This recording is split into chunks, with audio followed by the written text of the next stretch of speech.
Hong Kong's High Court is once again trying to clear the city streets of demonstrators, extending an injunction that bans protesters from occupying parts of Mong Kok. But is it having any impact? Our Han Peng joins us live in Hong Kong. So how are the protesters responding?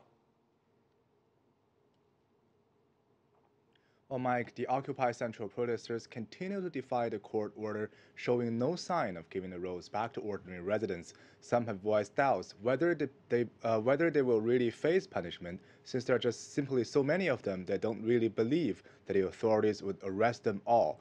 And as the illegal occupation drags on, police say that many protesters are ignoring other laws and eroding the core values of Hong Kong society. Let's take a listen.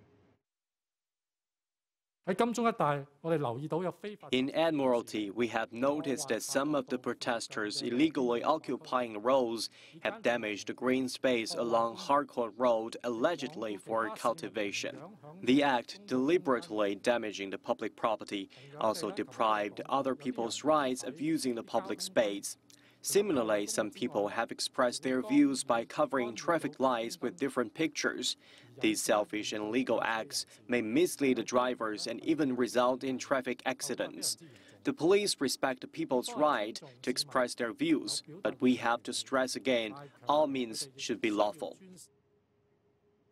The court urges local residents to respect the law and remove the barricades as soon as possible. It warns that the police are prepared to enforce the injunction if necessary. Mike? There are these reports 4 Hong Kong journalists were assaulted while covering a pro-government rally over the weekend. I'm curious, how are the authorities and the public responding to that? Well, Mike, the Hong Kong police denounced the assault and pledged to handle the case according to the law. So far, one suspect has been arrested, and the police say that more arrests may follow as the investigation continues. And the authorities say that more police are being deployed to the streets as violence seems to be on the rise. In what the Hong Kong Journalists Association calls a barbaric and unacceptable attack, 4 journalists were assaulted on Saturday evening by a group of anti-Occupy Central protesters in the middle of their coverage.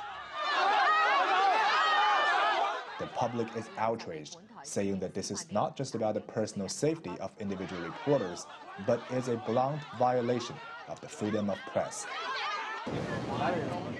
While violence against the press must be condemned, some anti-Occupy Central protesters also expressed to us their resentment over what they believe to be unfair and biased coverage by some Hong Kong media. In many cases, it's the media that seems to be on the front line of inciting the illegal occupation.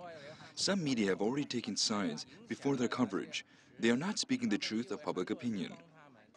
This amateur video, which CCTV cannot independently verify, appears to show a journalist with cable TV, one of the most influential media in Hong Kong, engaged in selling pro-Occupy Central souvenirs at a major gathering site.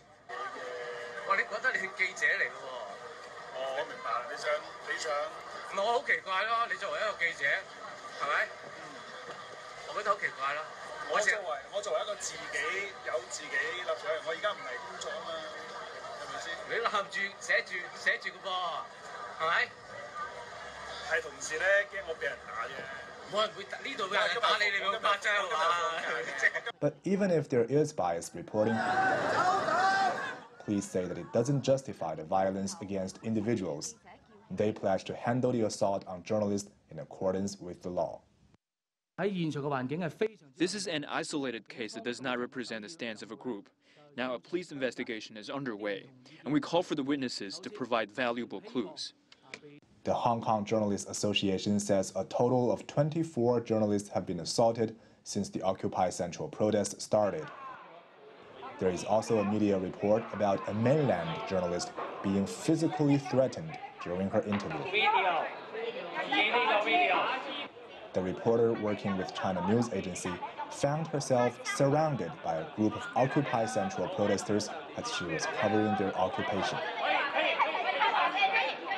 The protesters forced her to delete all the footage she had obtained legally in her camera.